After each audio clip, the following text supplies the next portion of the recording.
말씀 갈라디아서 3장 29절 말씀 보겠습니다. 갈라디아서 3장 29절 말씀 봉독합니다. 너희가 그리스도의 것이면 곧 아브라함의 자손이요 약속대로 유업을 이을 자니라. 아멘. 우리 한번 선포합니다. 하나님은 살아계십니다. 하나님은 살아계십니다. 한 주간에도 여러분들 또 명절이 끼어가지고 많이 바쁘신 줄 압니다. 명절 가운데서도 하나님 여전히 살아계셨고 우리의 삶을 친히 지도하시는 그런 것들을 우리는 목격한 삶이었음을 고백합니다. 자, 너희가 그리스도의 것이며 곧 아브라함의 자손이요 약속대로 유업을 이을 자니라. 그리스도의 것이다 그랬어요. 우리의 삶은 이제 나를 위해서 살아가는 모습으로 보여질 수도 있지만은 결국은 뭐냐? 그리스도의 삶이라는 거예요. 나는 오직 그리스도를 살아가고 있다는 거예요. 나의 모습이 내가 걸어가는 걸음걸이가 그리스도의 모습을 나타내지는 삶이 되어야 된다는 거죠. 그래서 우리는 사나 죽으나 우리는 사나 죽으나 그리스도의 하나님의 것이다. 주의 것이다. 사나 죽으나 우리는 주의 것이다. 우리는 먹든지 마시든지 무엇을 하든지 하나님의 영광을 위하여 부르심을 입은 자들이에요. 그래서 우리는 하나님의 택하심을 입은 그 순간, 우리는 하나님의 부르심을 받은 이 순간부터 우리의 삶은 누구의 삶입니까? 하나님의 삶이라는 거예요. 하나님의 삶이에요. 하나님의 것으로 우리는 부르심을 입은 자들이라는 겁니다. 그러면 하나님의 것이라면 우리의 모든 인생은 누가 책임져 주시냐? 살아계신 하나님께서 우리의 삶을 책임져 주신다는 사실이에요. 그런데 우리는 여전히 어떤 삶을 살아갑니까? 여전히 율법으로 산다는 거죠. 나의 어떤 경험치로 살아가고 있다는 거죠. 분리를 못 시키고 하나님의 것임에도 불구하고 하나님의 것으로 살지 못하고 우리는 여전히 과거를 흠맺지 못하는 모습으로 살아가고 있다는 겁니다. 왜 그랬습니까? 성경은 율법으로 사는 자의 모습을 어떻게 묘사하고 있냐면 로마서 2장 15절에 보니까 마음에 새긴 율법의 행위를 나타낸다 이렇게 말하고 있습니다. 마음에 새긴 율법의 행위, 하나님의 영광이 드러나야 될 나의 모습이 마음에 새긴 율법의 행위를 나타내고 있다는 거예요. 그래서 우리는 마음에 새겨진 이 율법을 끊어버려야 된다는 겁니다. 끊어버려야 돼요. 로마서 1장 16절을 보니까 성경은 또 이렇게 표현하고 있어요. 너희 자신을 종으로 내주어 누구에게 순종하든지 그 순종함을 받는 자의 종이 되는 줄을 너희가 알지 못하느냐. 혹은 죄의 종으로 사망에 이르고 혹은 순종의 종으로 의에 이르느니라. 그러니까 내가 어떤 것에 순종하느냐에 따라 나의 소속이 분명해진다는 겁니다. 나는 누구의 말을 듣고 살아가느냐. 누구의 말을 듣고 살아가느냐. 그것이 우리의 영원한 생명을 좌우한다는 겁니다. 순종함을 받는 자의 종이 된다는 거예요. 순종함을 받는 자의 종이 된다. 죄의 종으로 사망에 이르고 순종의 종으로 의에 이른다 그랬잖아요. 나의 인생을 나에게 지령을 내려주는 자가 누구냐요? 율법에 순종하면 나는 그 율법의 종이 되고 나의 영원한 생명 거기서 결정이 나버린다는 겁니다. 아니면 의에 순종하느냐, 의에 순종하냐, 그러면 나는 영생으로 간다는 거예요. 우리의 삶이 다 거기서 거긴 것 같지만 결론 나의 순종한 결과에 따라 나의 영원한 삶이 달라지게 되어 있다는 거죠. 누구의 말을 듣고 순종하고 살아가는 거예요. 그래서 우리의 믿음은 들음에서 나는데 그 들음은 그리스도의 말씀으로 말미암는다 그랬잖아요. 누구의 말이냐? 그리스도의 말을 듣고 사느냐? 아니면 마귀의 말을 듣고 살아가느냐요. 둘 중에 하나라는 거죠. 둘 중에 하나예요. 율법으로 살 것이냐?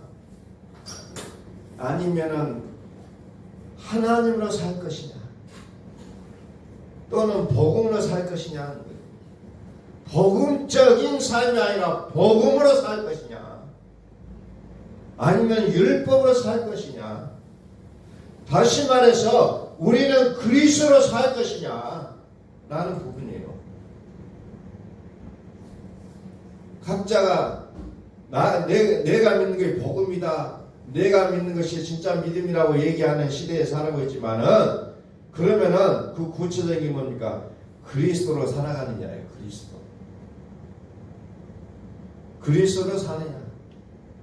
누구나 하나님의 말씀을 거론해요.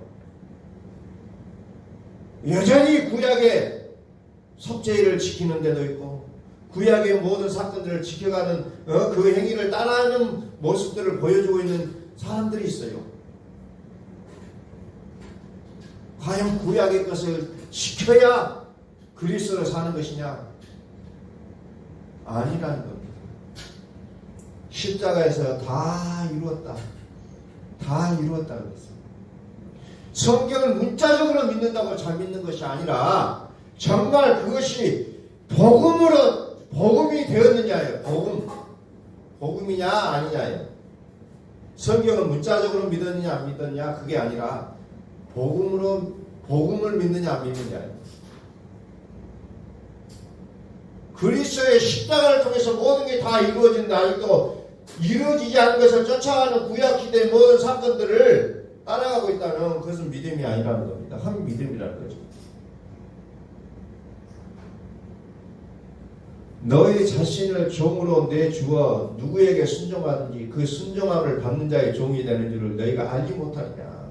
혹은 죄의 종으로 사망에 이르고 혹은 순종의 종으로 의에 이르느니라. 결국은 내가 보여주고 있는 나의 삶의 모습들, 삶의 행동들, 삶의 태도들이 나의 믿음들이라는 거예요.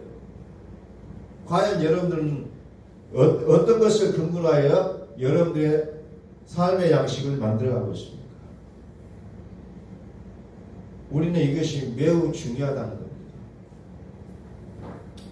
요즘 뉴스를 보니까 미국의 어떤 교단의 목사님이 동성결혼을 반대하고 잘렸어요.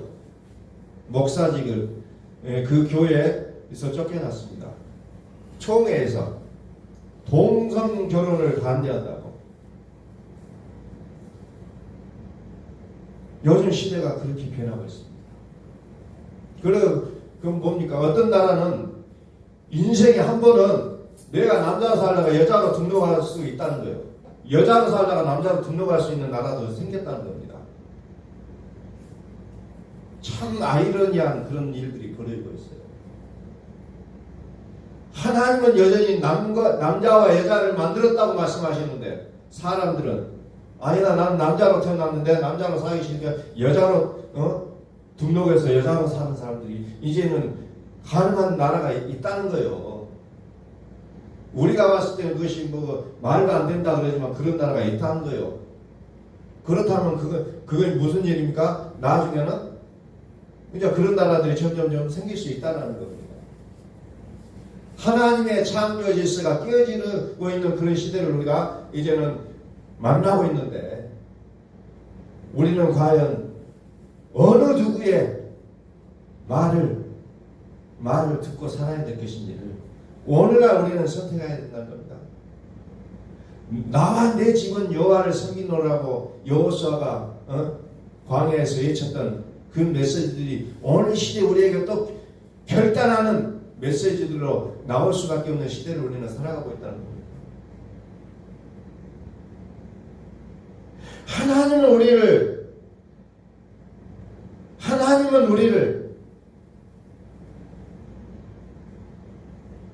하나님의 유업을 이을 자로 선택하셨는데 우리는 그 큰 것을 보지 못하고 작은 것에 소탐대시라고 있는 우리의 인생을 우리는 보게 된다는 겁니다. 소탐대시. 큰 그림을 보지 못하고 당장에 내 손에 떨어지는 이익만 우리는 추구하며 살아가는 모습을 끊임없이 보게 된다는 겁니다. 그래서 오늘 이 시대에 우리에게 더욱더 필요한 것이 뭡니까? 너희 안에 이 마음을 품으라 곧 그리스도 예수의 마음이니. 그리스도 예수의 마음을 갖지 않고서는 우리는 세상이 흐르는 대로 우리의 마음을 팔아버릴 수밖에 없다는 거예요. 나의 생각에 세상의 가치를 심어 놓는다는 거예요. 마치 마귀가 유다에게 예수를 팔 생각을 넣었던 것처럼 우리의 생각에 세상과 타협할 수 있는 생각들을 집어넣게 되어 있다는 거예요. 우리는 그런 삶을 살아가면서 우리는 가치 있는 사람이라고 착각할 수밖에 없는 시대를 우리는 이제 살아가게 된다는 겁니다. 고린도서 8장 5절에 보면은 하늘에나 땅에나 신이라 불린 자가 있어 많은 신과 많은 주가 있다 그랬어요.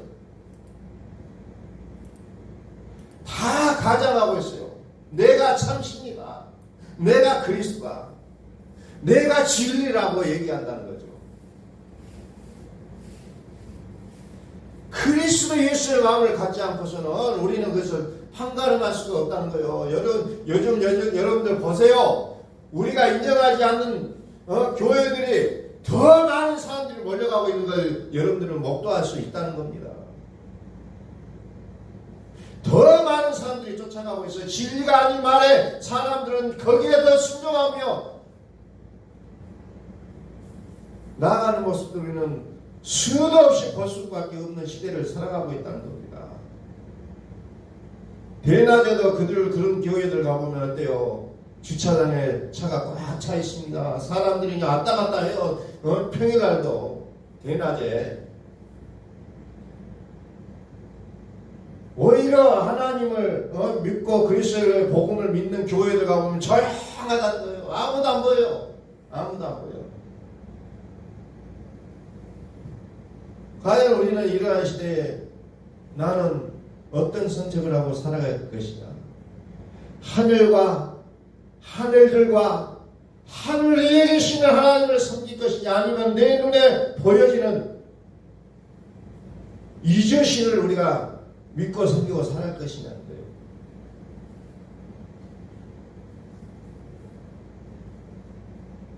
저사로니까 우서 2장 4절에 오면은 뭐가 나옵니까?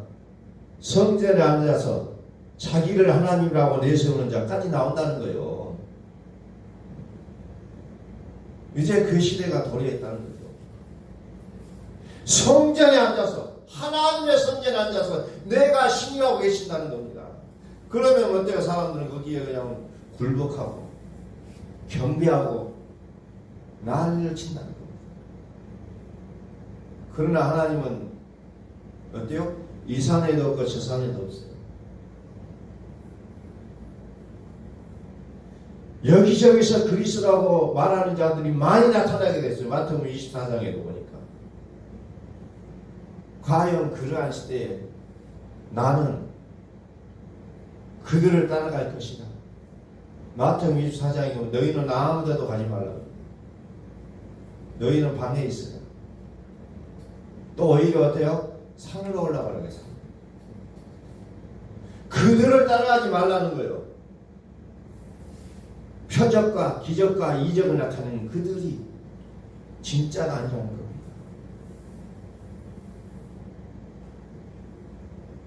진짜는 누구예요? 빌립보서 2장 6절에 봅니다. 진짜는 누구냐? 빌립보서 2장 6절에 그는 근본 하나님의 본체시다. 하나님이라는 데 하나님. 하나님과 동등됨을 취할 것을 여기지 아니하시고 오히려 자기를 비워 종의 형체를 가지사 사람들과 같이 되셨고 사람의 모양으로 나타나사 자기를 낮추시고 죽기까지 복종하시는 것 십자가에 죽으시더라.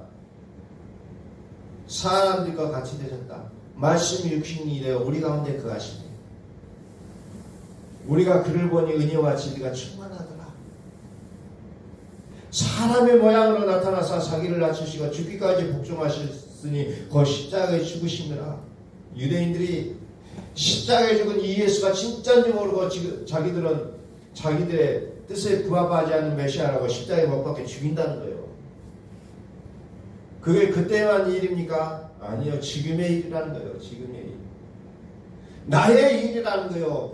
정말 정치적으로 나를 구원할 메시지가 아니라는 이유로 나의 삶 속에서 나를 구하게 만들어지지 않는다는 이유로 그 예수를 내 마음에서 십자가에 못 박은 자가 바로 나의 모습이라는 거예요.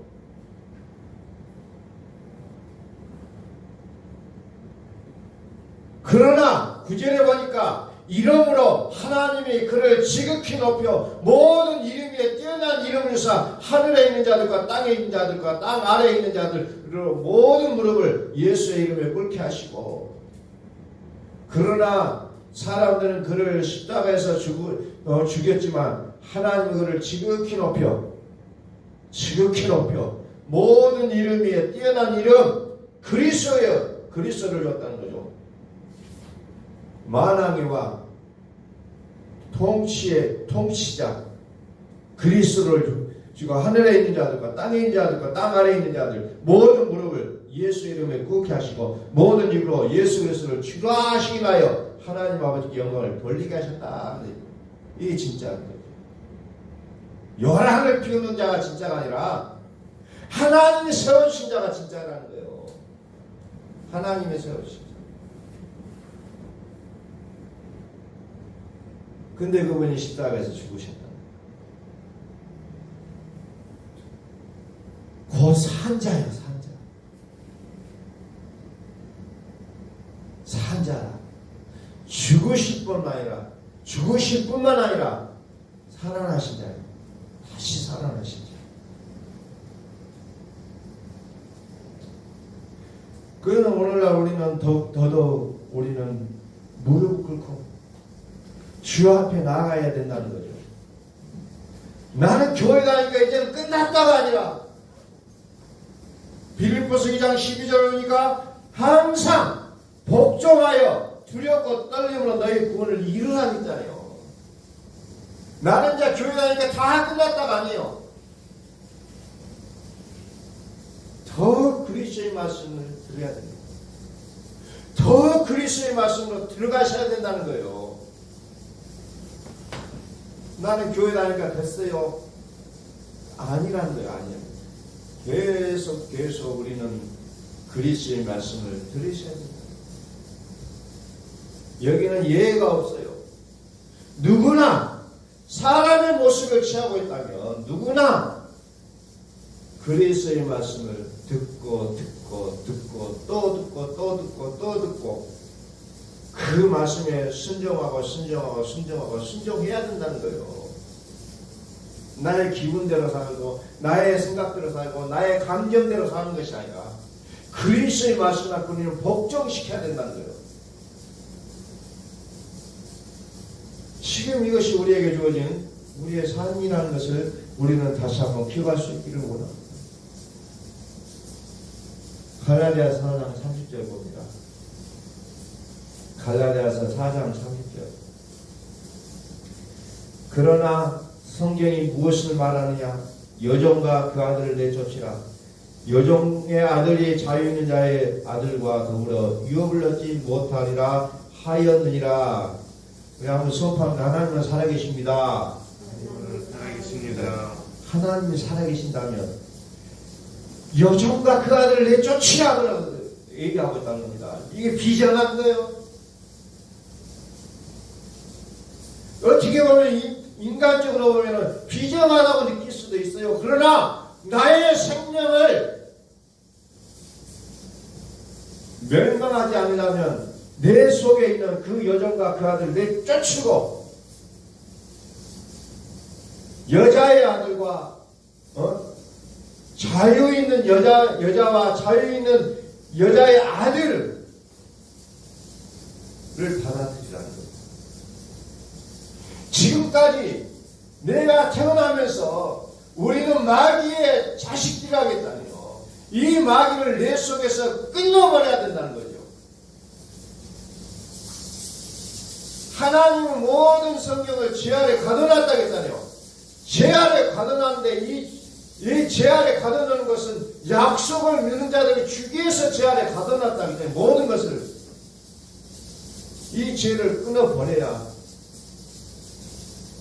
하나님의 약속이 우리를 통해서 이루어진다는 겁니다. 성경에 보니까 언약이라는 말이 많이 나와요. 그래서 우리는 언약을 굉장히 중요하게 생각하고 있어요. 그런데 언약이라는 뜻이 무엇이냐? 베리트라는 단어에서 나오는데 이 언약은 뭐냐면은 짐승을 둘러 쪼갠다는 거예요. 언약이 우리가 생각하는 정도의 내용이 아니라 짐승을 둘러 쪼개는 것을 언약이라고 하는 거예요. 그래서 창세기 보면 아브라함과 하나님이 언약을 맺을 때 쪼갠 짐승 사이로 지나간다는 거예요. 다시 말해서 언약을 어기면 이 짐승처럼 쪼개질 거라는 겁니다. 죽는다는 거예요. 죽는다는 거예요. 약속의 개념이 아니에요. 우리는 언약을 약속이라는 어찌 보면 우리 인간의 편에 생각하고 있는 그런 단순한 얘기를 하고 있습니다. 그러나 언약은 약속의 개념이 아니에요. 약속을 뛰어넘어 이 쪼개놓은 짐승처럼 언약을 어기면 짐승처럼 쪼개진다는 거예요. 죽는다는 겁니다. 하나님은 우리와 그 언약을 세우시는 하나님이에요. 하나님이 우리가 어떤 존재기에 하나님 우리하고 언약을 세우신다는 거예요. 그게 아이러니하잖아요.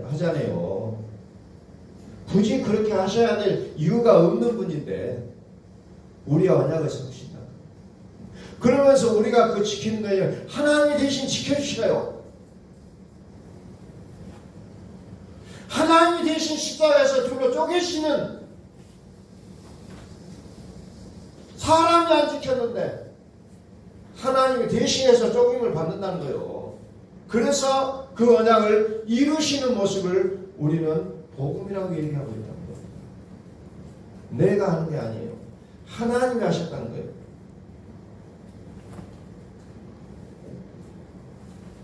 항상 복종하여 두렵고 떨림으로 너희 구원을 이루라. 요한계시록 7장 10절을 봅니다.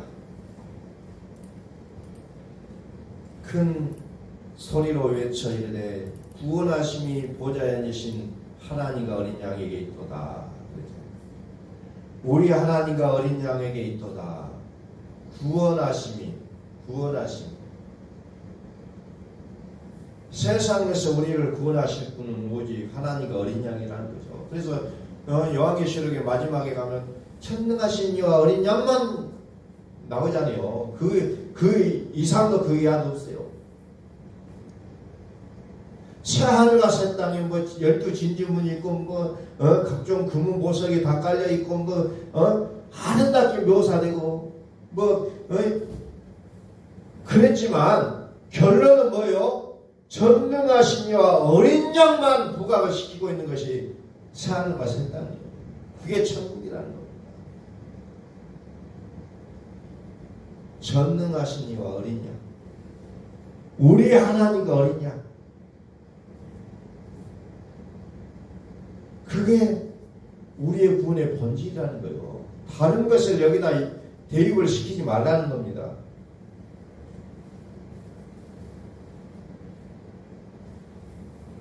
(13절도) 한번 쭉 읽어볼게요. 13절. 장로 중 하나가 응답하여 나에게 이르되 흰옷 입은 자들이 누구며 또 어디서 왔냐? 내가 말하기를 내 주여 당신이 아시나이다 하니 그가 나에게 이르되 이는 큰 환난에서 나오는 자들인데 어린 양의 피에 그것을 씻어 쉬게 하였느니라. 어린 양의 피에 그 옷을 씻어 희게 하였느니라. 그러므로 그들이 하나님의 보좌 앞에 있고 또 그의 성전에서 밤낮 하나님을 섬기며 보좌에 앉으신 이가 그들 위에 장막을 치시리니 그들이 다시는 줄이지도 아니하며 목마르지도 아니하고 해나 아무 뜨거운 기운에 상하지도 아니하리니. 참 위로가 되고 있어요. 다시는 줄이지도 아니하며 목마르지도 아니하고 해나 아무 뜨거운 기운에 상하지도 아니하리니 이는 보좌 가운데에 계신 어린 양이 그들의 목자가 되사.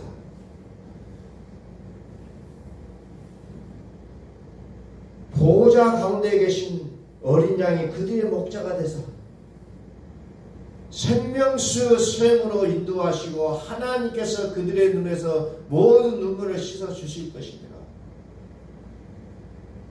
이것을 베드로 사도는 뭐라고 얘기합니까? 너희 영혼의 목자와 감독 되신 이라고 설명하고 있습니다. 너희 영혼의 목자와 감독 되신 이. 다시 말해서 어린 양이 그들의 목자가 되사 어린 양이 그들의 목자가 되사 그 생명수 샘으로 인도하시고 하나님께서 그들의 눈에서 모든 눈물을 씻어 주실 것입니다. 결국은 우리 인생의 해법은 어디에 있어요? 어린 양에게 있다는 거예요.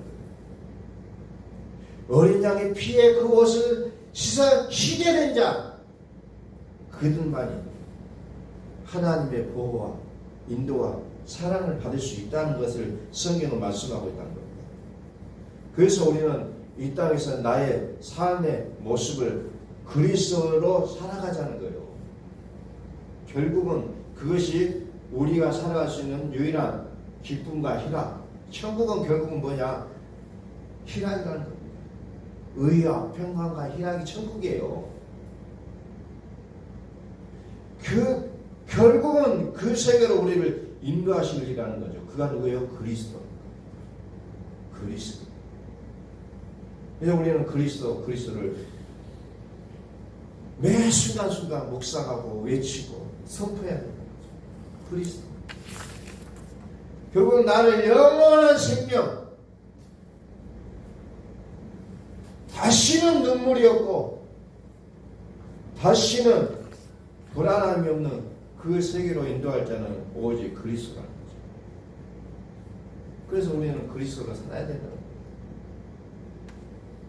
그것이 우리 인생의 해법이라는 거예요. 우리 한번 선포합니다. 하나님은 살아계십니다. 하나님은 살아계십니다. 기도하겠습니다.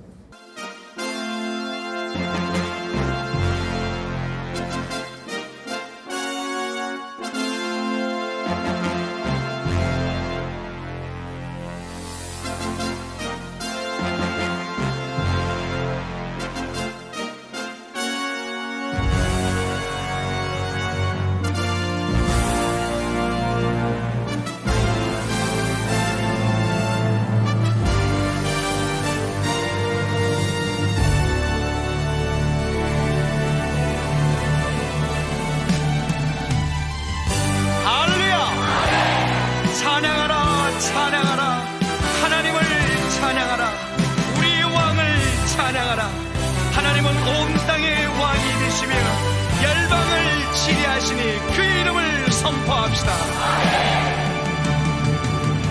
지존하신 주님 이름하네 오늘 굴고 나경배 거룩하신 주님 보좌에 엎드려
함께 예수 그리스도를 고백합시다.